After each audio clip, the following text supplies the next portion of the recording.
Have you ever looked around and asked yourself, why do the wicked prosper while the kind-hearted struggle? Why does one man, born into wealth and privilege, glide through life while another, no less capable or kind, faces relentless hardship? From the earliest days of human history, we've carried a stubborn belief that life is random. That fate is a capricious, heartless force spinning a wheel of fortune without rhyme or reason. It's a story told in hushed voices at hospital bedsides, in coffee shops after bad news, and in the quiet torment of sleepless nights. Why me? Someone whispers. What did I do to deserve this? And often no answer comes. But what if the answer has always been there, ancient, profound, and invisible to the untrained eye? What if, hidden beneath the surface of every joy and every sorrow, there's a current, a silent stream that carries the weight of our deeds and decisions, both in this life and countless before?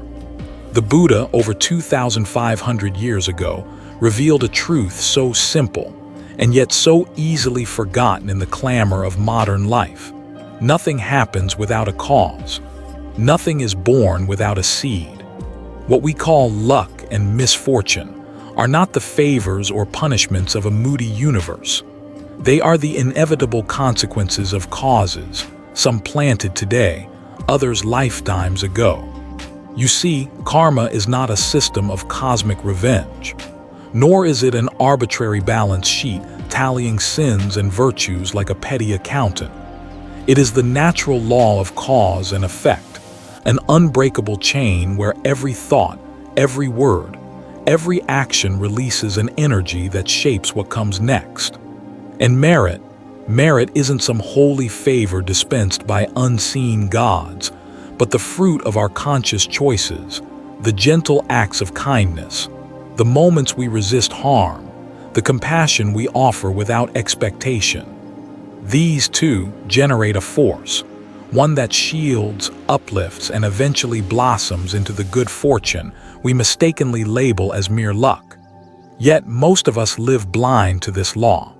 We see a cruel dictator who lives to old age, surrounded by luxury, and we shake our heads. We watch a child born into poverty and wonder what cruelty placed them there. We grieve at senseless accidents, misfortunes, and sudden losses, convinced that life is nothing but a cruel lottery. But nothing, not a leaf falls from a tree, not a tear leaves an eye without cause. The problem is not the absence of meaning, it's our inability to perceive it. In the same way that a person unfamiliar with music cannot hear the complex layers of a symphony, we, untrained in the workings of karma and merit, see only chaos where there is profound order. If we could trace the thread of a single life, we'd see an intricate tapestry, woven not just from the visible acts of this moment but from countless lifetimes. A man born into wealth may be harvesting the fruit of generosity he showed centuries ago. A woman plagued by endless hardship may be clearing the dark harvest of deeds long buried in time. And this isn't punishment. It isn't reward. It is the silent justice of the universe. A justice not confined to one lifetime but spread across the vast, unfolding journey of the soul. This is why Buddhism does not ask us to blindly accept our circumstances, nor to curse them. Instead, it invites us to understand them, to see every joy and every sorrow as part of a vast, invisible equation, one that we are constantly writing with our thoughts, our words, our deeds. Most people don't realize it, but every day they are planting seeds. Some seeds of kindness, patience, and wisdom, others of cruelty, greed, and ignorance. And like all seeds, they do not sprout immediately. Some take days, months, years. Some wait lifetimes. The tragedy is not in what happens to us, but in our blindness to the reasons behind it. And the miracle is not in escaping misfortune, but in awakening to the truth that we are the architects of both our suffering and our joy. This understanding isn't meant to instill fear. It's meant to empower. Because if every moment shapes the next, then no moment is meaningless. And no one, no matter how lost, is ever beyond redemption. When you grasp this, not as a theory, but as a living, breathing truth, life stops feeling random. Suddenly, you stop resenting the unfairness and start paying attention to the causes you're creating right now. Every unkind word restrained, every small act of generosity, every choice to forgive, these are not wasted. They're the bricks paving your future, the invisible shield softening the blows you cannot see coming. And so the question is no longer, why me? But what am I planting now? What kind of seeds are you sowing in this very moment? For in the unseen soil of cause and effect, those seeds will take root. And whether you believe it or not, they will bloom in this life or the next. When you grasp this, not as a theory, but as a living, breathing truth, life stops feeling random. Suddenly, you stop resenting what seems unfair and start noticing the invisible causes you're weaving into your future, moment by moment. Every unkind word restrained, every small act of generosity, every choice to forgive, these aren't gestures lost to time. They ripple, silently shaping what waits ahead. And perhaps what we've long called fate isn't fate at all.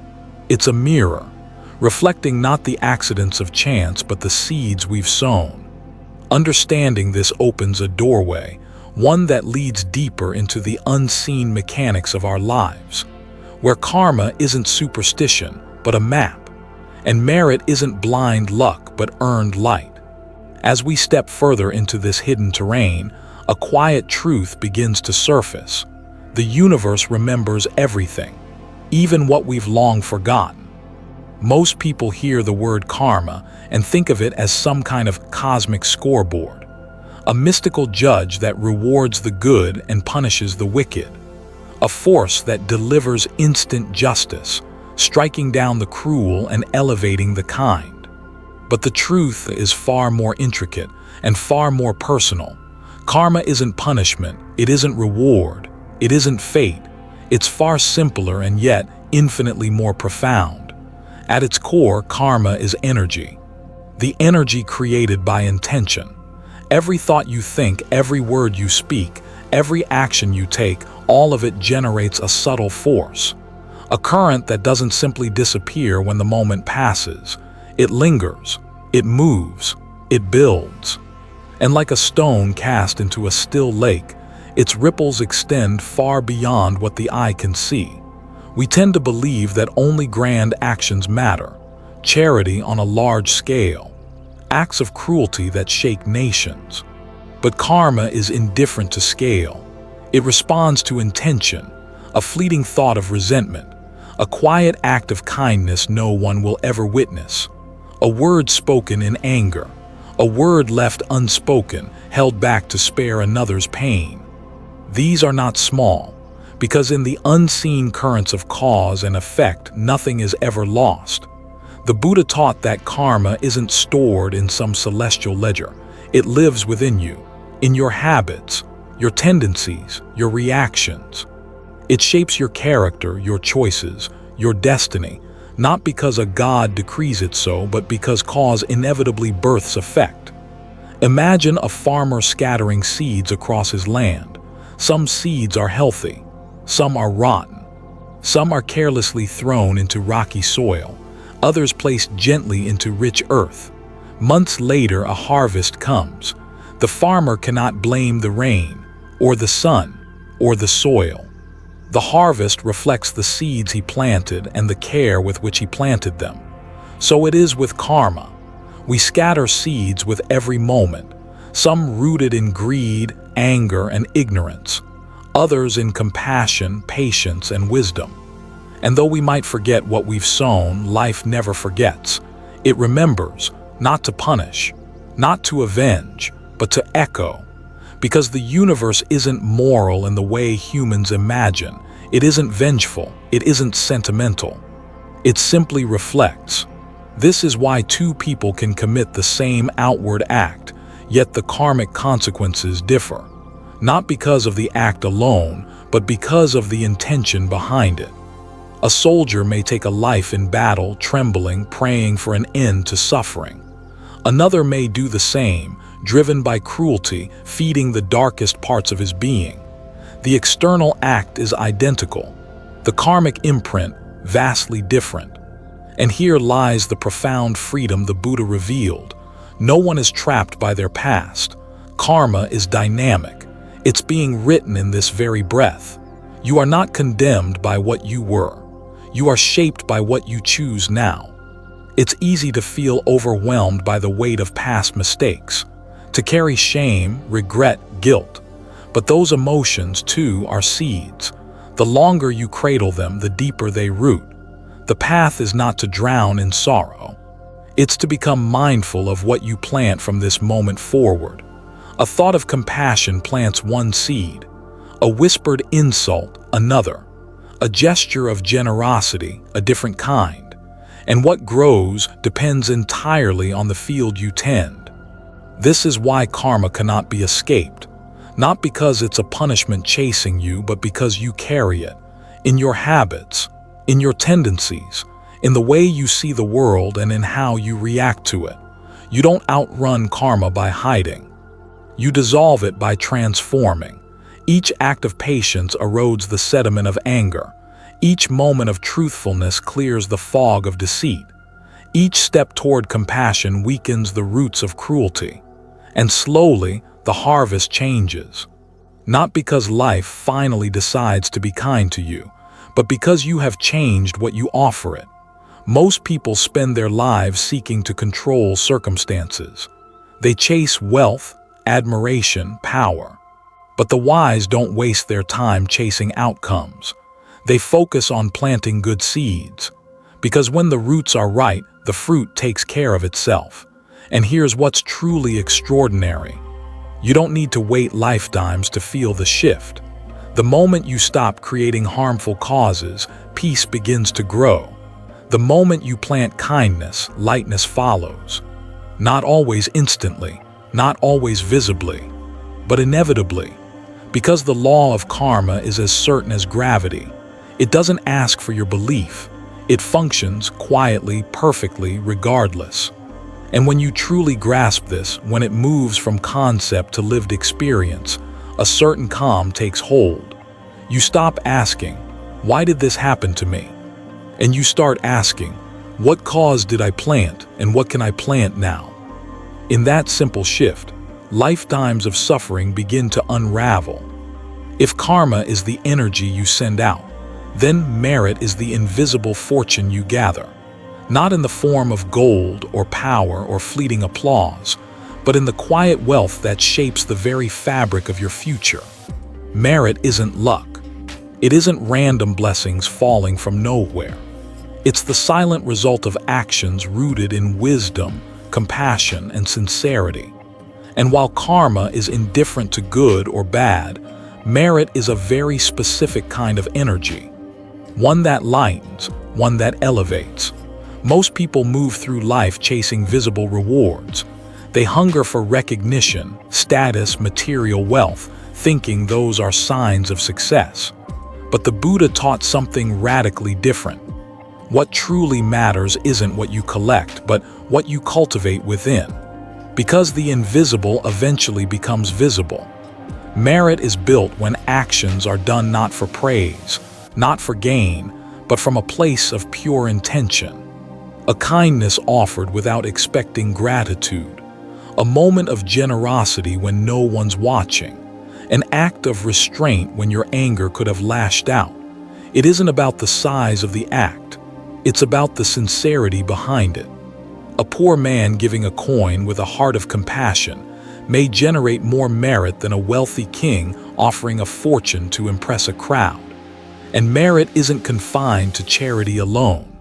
Listening patiently to someone's sorrow.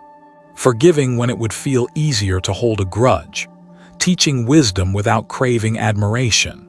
Each of these is a thread, weaving a fabric around you, one that softens life's sharp edges, one that opens unexpected doors. Not through magic, not through superstition, but through the silent laws of cause and effect. And here's the part often missed. Merit isn't a transaction. It isn't a bargain struck with the universe. You don't perform kindness to cash in later. True merit arises when goodness becomes natural to you, when kindness feels less like a strategy and more like breathing. At first, this feels unnatural. Our habits are heavy, our instincts defensive. We give but secretly crave thanks. We forgive but secretly cling to our wounds. We help but secretly tally it in our mind. And that's okay. Recognizing this is the beginning. Every step toward genuine intention reshapes the mind. Merit isn't built in grand, theatrical acts. It's forged in the ordinary, the unseen, the moments no one but you will remember. Because those are the moments when your true character is revealed. The Buddha spoke of merit as a light, not metaphorically, literally. He described how those who cultivate great merit carry an energy that alters the spaces they enter. Their presence soothes without effort.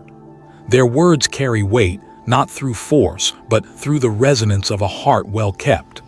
It's why some people, even in silence, change the atmosphere around them. Why some faces, though aged and weathered, seem to radiate peace. It isn't accident, it's merit made visible. And the beauty of merit is that it cannot be stolen. It cannot be lost. Not by misfortune, not by betrayal.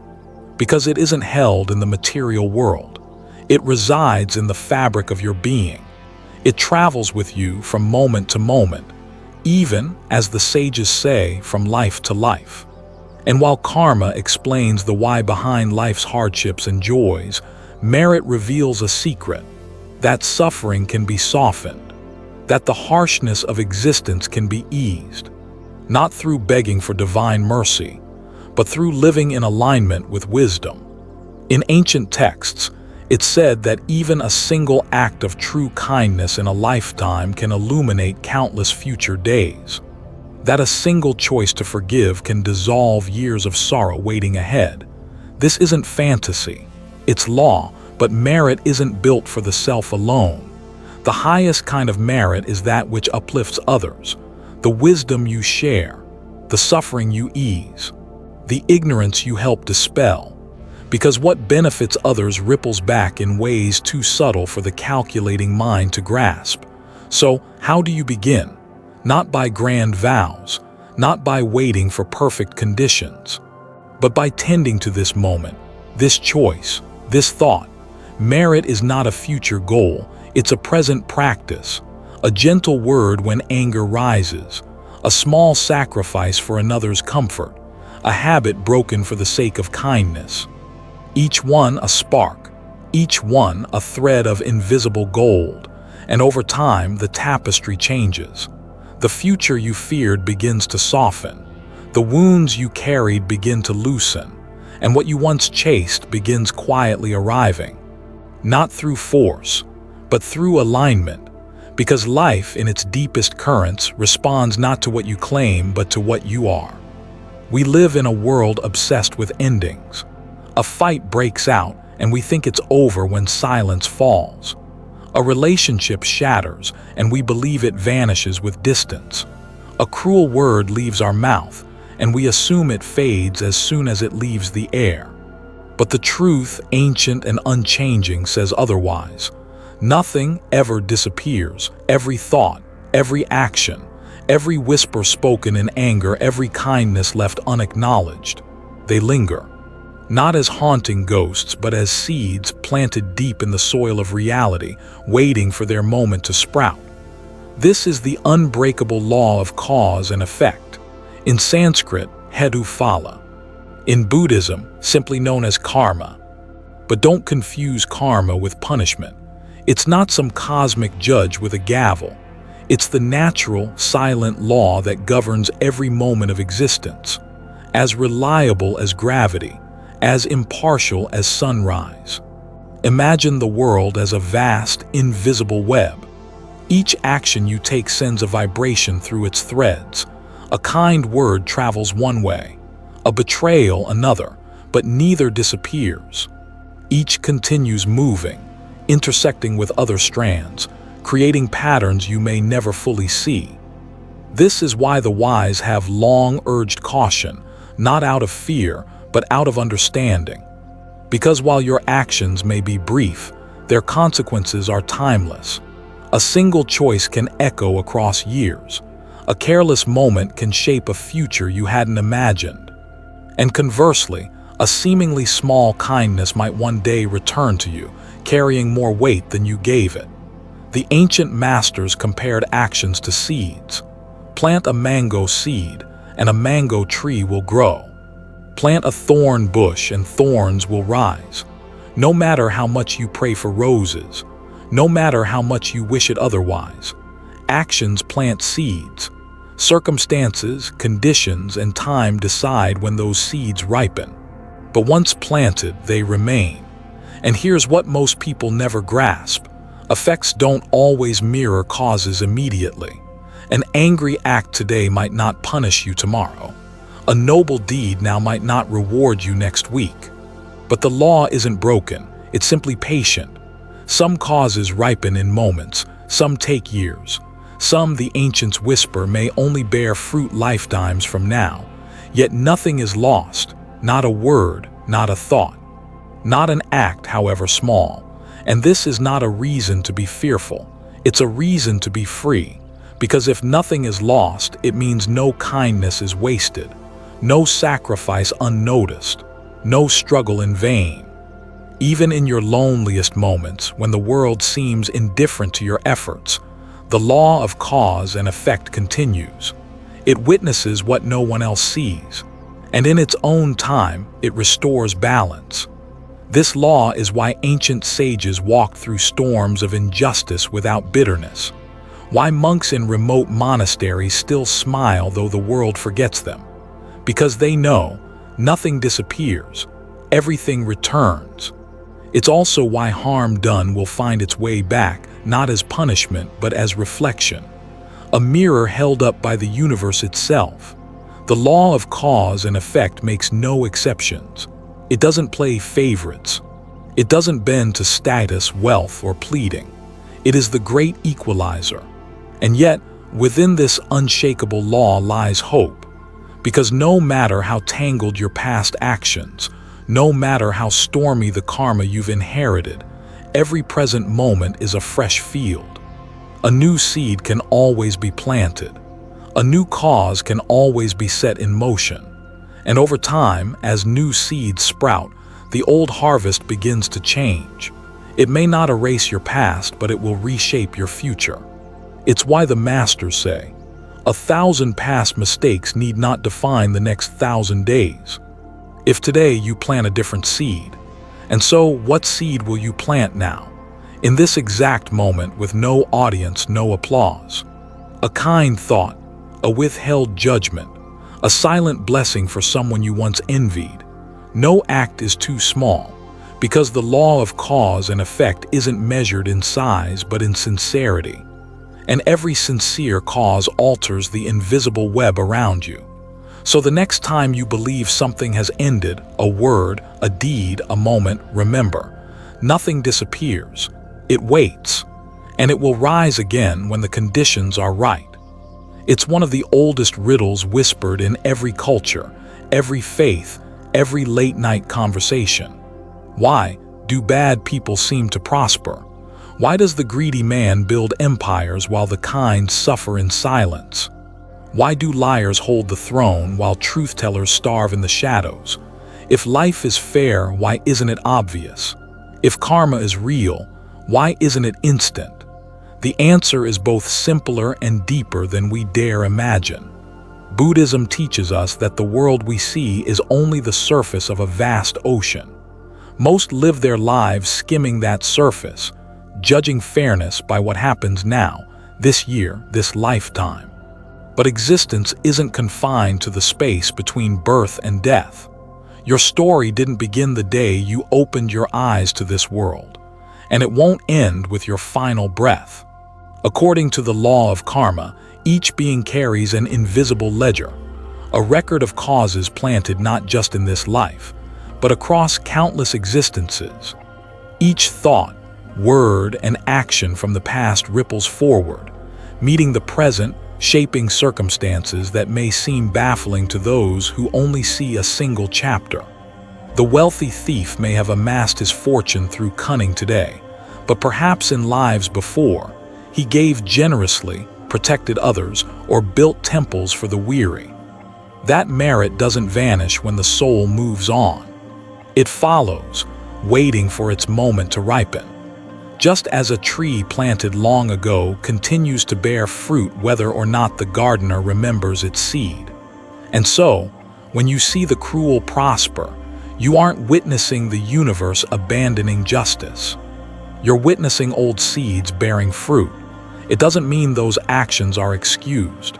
New causes are still being planted. The thief's deceit today will, one day, come to harvest.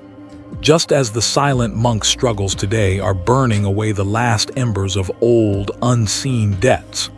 It's a vast, intricate tapestry, and no thread stands alone.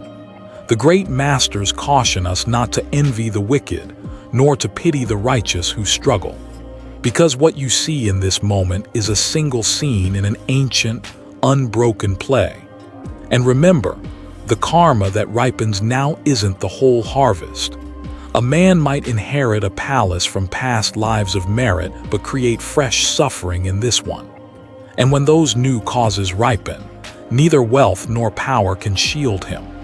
As the Buddha said, neither in the sky, nor in the ocean, nor in the deepest caves can one escape the consequences of their deeds. And perhaps, the greater question isn't why the unjust prosper, but why we expect justice to be instant. Why we assume fairness happens on our clock by our measure. The law of karma is timeless. It's not designed to comfort or punish. It's not there to please your sense of fairness in a single season. It simply is. And if you understand this, if you realize the suffering you face may be the final burning off of old debts, you stop clinging to resentment. You stop asking, why me? And you start asking, what seed am I planting now? Because the wise don't gamble their future for momentary satisfaction. They know that fortune built on cruelty is like a house on sand. It stands until the tide comes. And it always comes. Even kings fall. Even empires crumble. Even the most untouchable men are, in the end, subject to the same law. And here's the quiet, precious secret. When you no longer envy the prosperous wicked, you become free of them. You cease to mirror their bitterness. You stop wasting your merit in anger.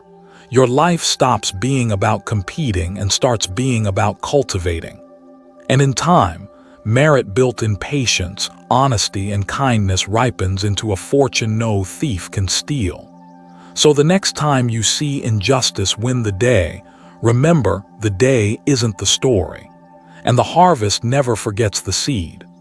After understanding how karma silently shapes our lives and why the unseen merit of past deeds ripens in ways we often fail to notice, one question quietly rises in the heart. If merit carries such power, how do I build it? In a world driven by speed, distraction, and self-interest, how does one quietly weave the invisible fortune that protects, uplifts, and purifies the soul? The answer isn't locked away in temples or ancient texts. It's hidden in plain sight, folded into the small, forgotten corners of your daily life. Merit doesn't always come from grand offerings or ceremonies. It often begins in the unnoticed, the act of holding your anger when insulted, offering a kind word to a stranger heavy with sorrow, or sharing your last piece of bread when no one's watching.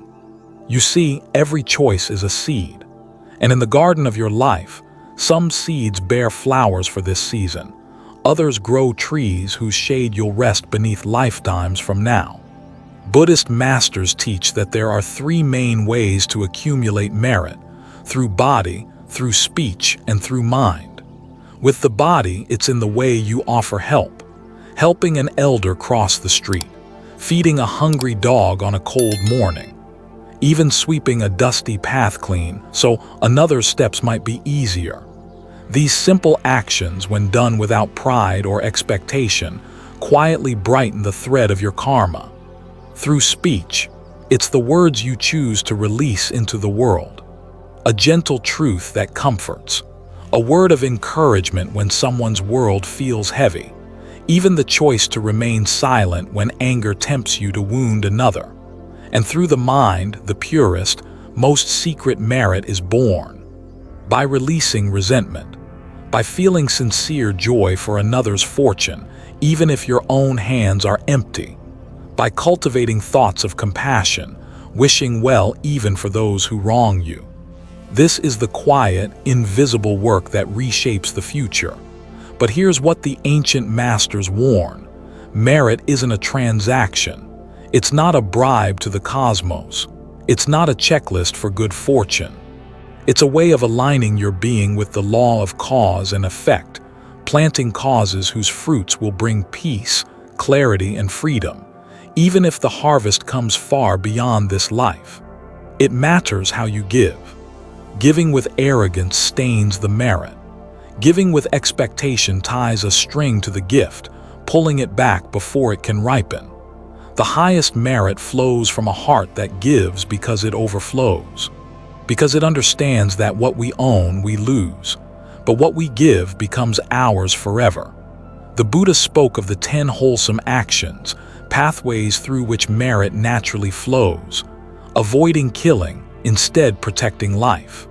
Avoiding stealing, instead being generous. Avoiding harmful speech, instead offering kindness. Avoiding idle gossip, instead speaking meaningfully.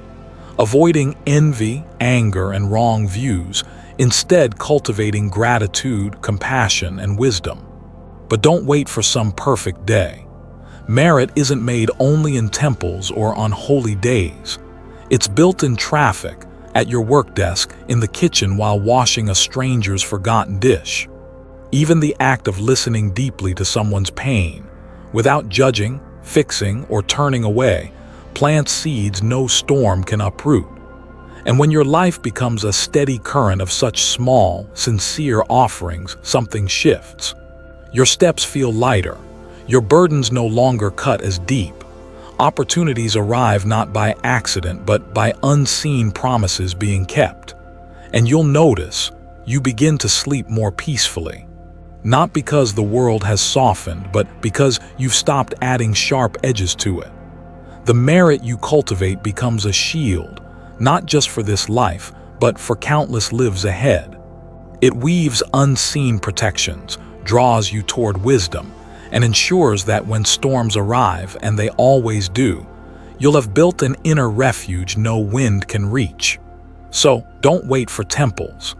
Don't wait for fortune or approval. Start where you are, right now.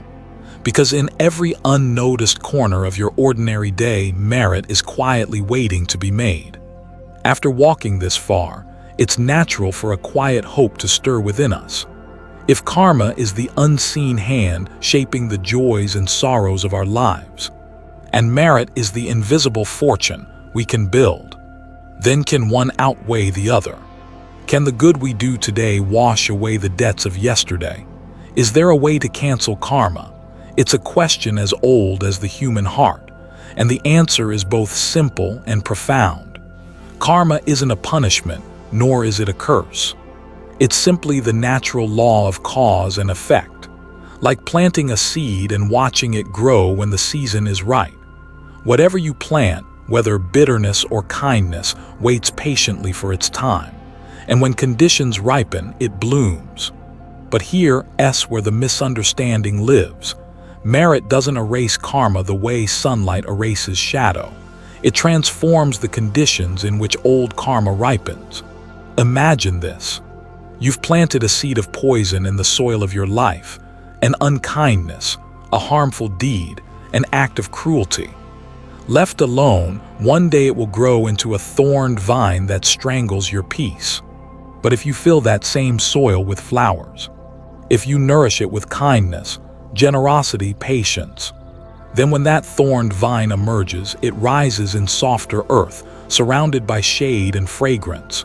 Its sting is dulled, its power diminished.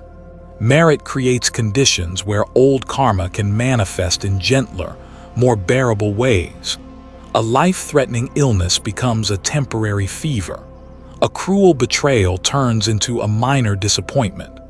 A catastrophic loss appears as a missed opportunity. The law of cause and effect remains, but the force with which it strikes can be softened by the invisible shield of your merit. And sometimes, when a being cultivates great, sincere, selfless merit, acts of pure compassion without a trace of personal gain, even the weight of past karmic debts can dissolve before ripening. Not because karma is canceled, but because the person who created it is no longer the same. The ancient texts speak of this with a simple metaphor. A handful of salt in a small cup of water makes it undrinkable. But the same handful in a vast river changes nothing. Your past karma is that salt. Your merit is the river. The more you expand the river of your heart through kindness, restraint, wisdom, the less bitter your life becomes, even as old karma quietly dissolves into its depths. But be warned, merit cannot be faked. A gift made for status, a prayer whispered for gain, a good deed posted for praise.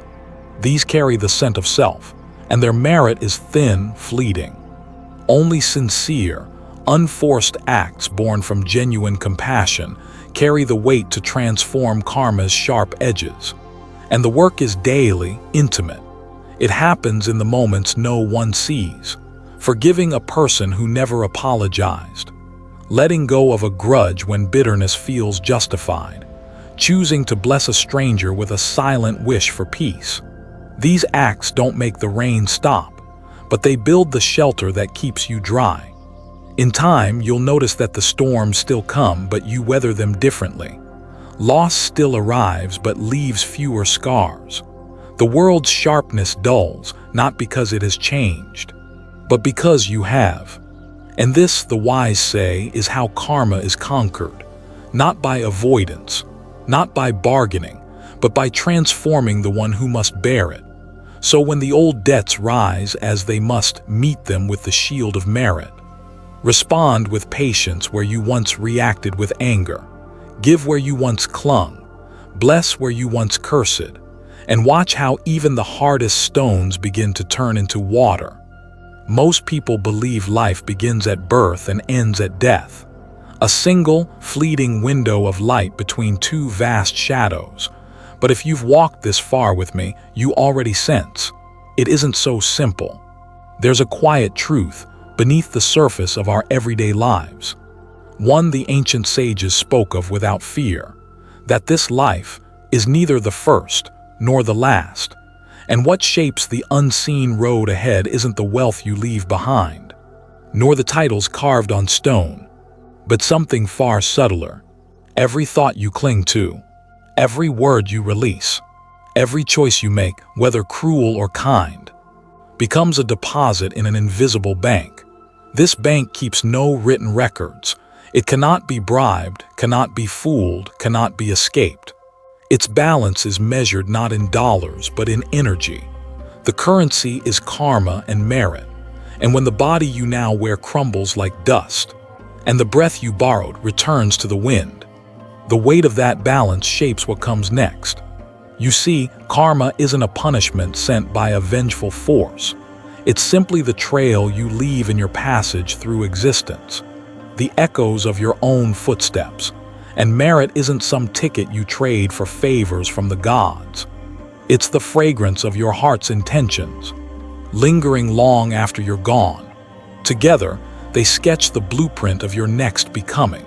If the weight of unkindness is heavy in your ledger, if debts of anger, cruelty, and greed remain unpaid, then like a boat weighted with stones, you'll sink into darker waters. A life marked by suffering, confusion, misfortune. But if the fragrance of merit clings to your being, acts of compassion, restraint, wisdom, and joy, then like a bird freed from its cage, you'll rise into clearer skies. This is not superstition. It's not a threat meant to scare children into obedience. It's the mathematics of the soul, the law of energy in motion.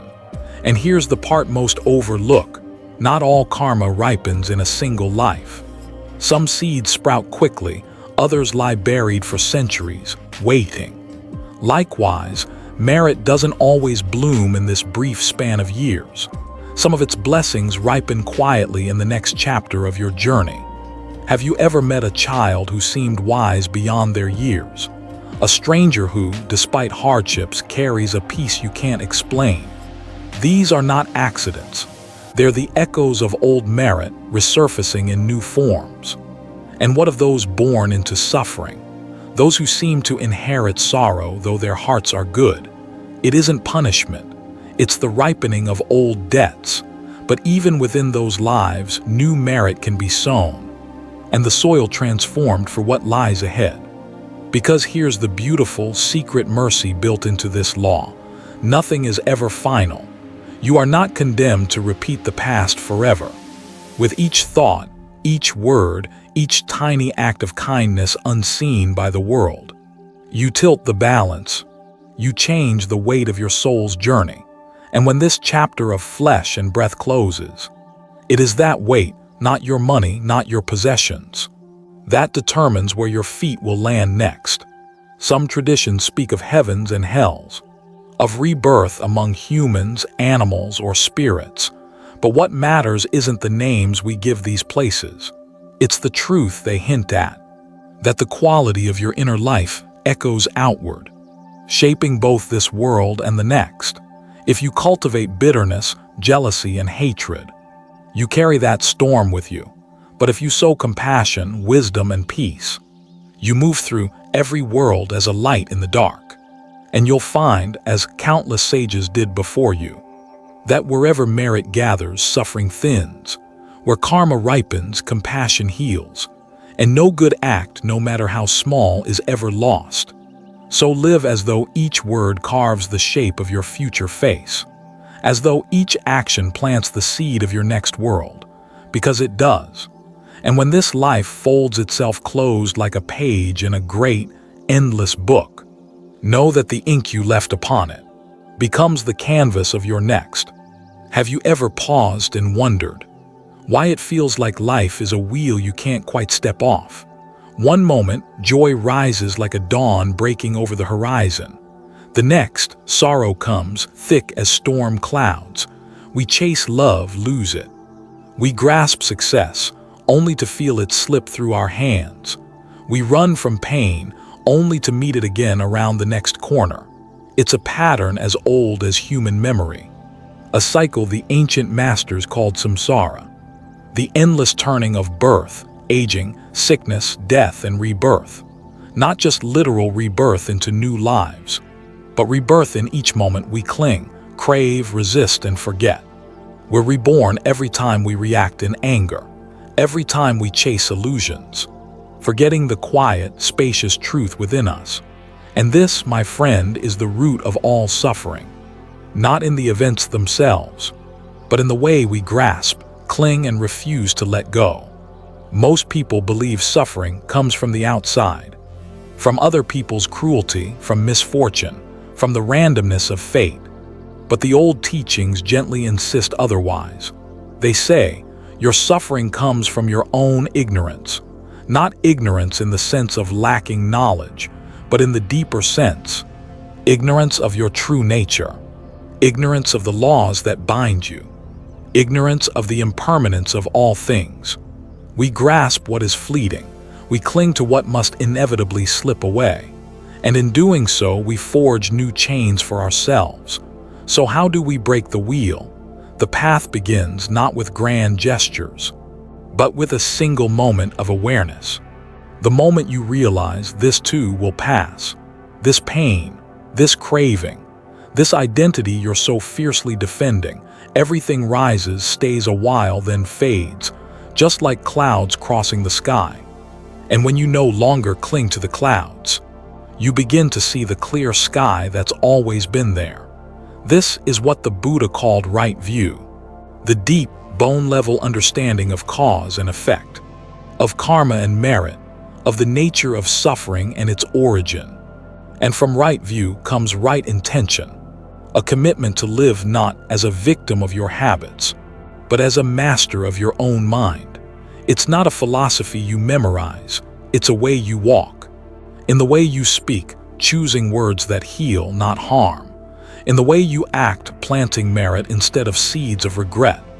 In the way you think, recognizing that every thought is a ripple, moving outward through the ocean of your becoming. And slowly, the chains grow lighter. You stop chasing every desire like a thirsty man in a desert. You stop reacting to every insult like a wounded animal. You see both praise and blame as passing winds.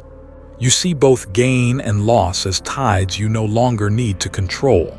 And in that calm, the old patterns begin to unravel. The wheel slows. The teachings speak of a final liberation. Nirvana, not a place, but a state beyond the reach of karma.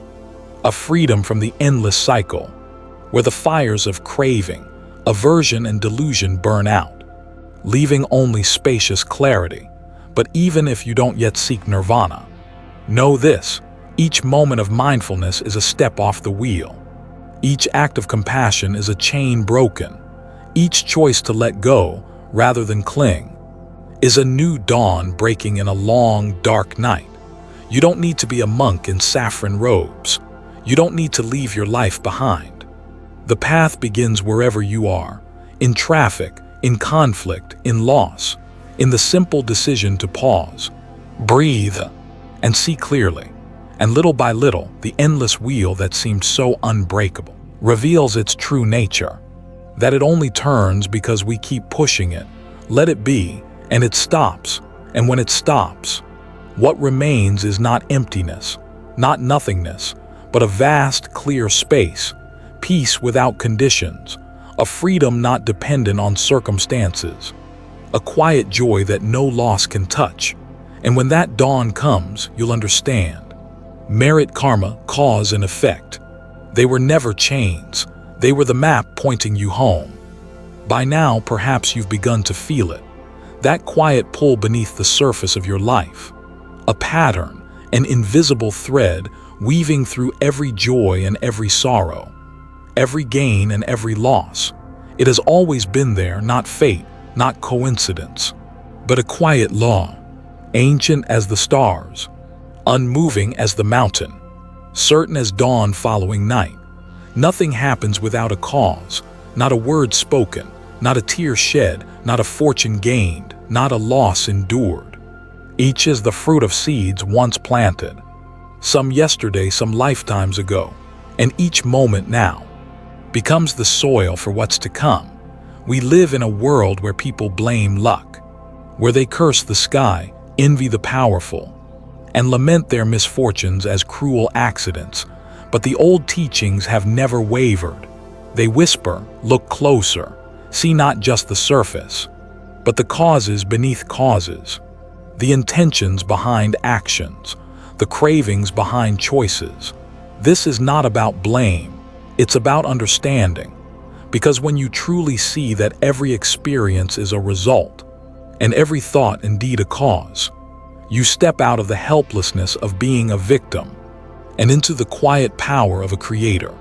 You begin to see that merit is not just ritual, it's every small kindness, every silent, forgiving thought, every time you resist harming and choose to heal. And karma is not punishment, it's a mirror, reflecting not what you deserve, but what you've sown. And once you understand this, really feel it in your bones, life is no longer unfair. It simply is.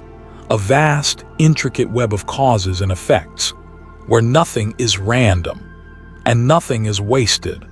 You don't need to fear it. You don't need to escape it. You only need to see it clearly. And once seen, you can choose. Not every past cause can be undone, but every present moment holds a choice, a seed you can plant differently. And slowly those seeds become your sanctuary. They shape a path of less harm, more peace, a life where merit ripens quietly, and karma turns from a weight to a lesson. And beyond even that, for those who walk far enough, there waits the final freedom, not the denial of cause and effect, but a wisdom so deep it no longer clings to outcomes. If this journey has shown you anything, let it be this: the universe forgets nothing, but it forgives everything. If you're willing to start again, no one is trapped, no one is doomed, and no one, not even you, is beyond redemption. As long as you live, you are planting seeds. Some you'll see bloom, some you won't, but the field is yours. The choice is always yours. May you walk gently, speak kindly, think clearly, and may every step you take lighten not just your path, but the path of those who follow after you. Because in the end, nothing happens without a cause, and today you've just planted one more.